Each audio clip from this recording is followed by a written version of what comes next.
Miisa dimy indray ireo olona namoy ainy vokatry ny Covid-19 teto Madagasikara ny fafito ny volana Jona araka ny tatitra momba ny valanaretina tao amin'ny manjerim-panjakana androany talata.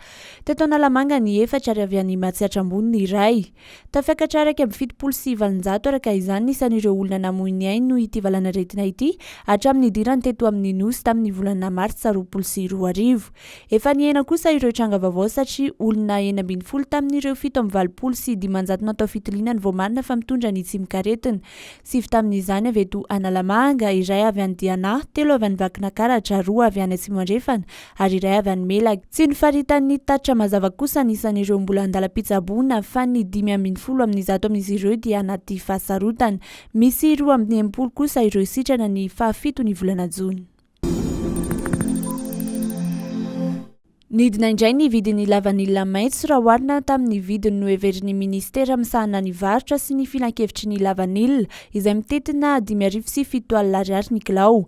Mahalana mpividy hoy ny mpamokatra LAVANILA iray any Ambanja. Manodidina ny 5,4 ariary eo ny vitanan'ireo mpanangom-bokatra ny iray kilao ka akavitsiana ny mahasamy vidy izany 10 ariary any an-tanan-dehibe araka ny nambarany. Mbola ambany noho izany aza ny vidiny ho an'ireo any amin'ny faritra ambanivohitra satria 5,3 ariary ny vidanany mpanangom-bokatra ny iray kilao.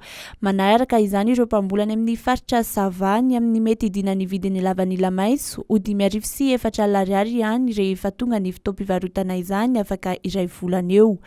Mangataka amin'ny ministera ny solombavambahoaka voafidy tany an-toerana mba hitady vaolana ahafahana mitazona ny vidin'ny LAVANILA maitso ho 5,7 ariary araka ny sosikevitra efa naroso tamin'ny volana Melasa teo. Mbola andrasana moa hatramin'izao ny teny mita avy amin'ny ministera misahana ny vola sy ny ministera misahana ny varotra mamaritra ny vidin'ny farany ambany tokony hividianana ny LAVANILA.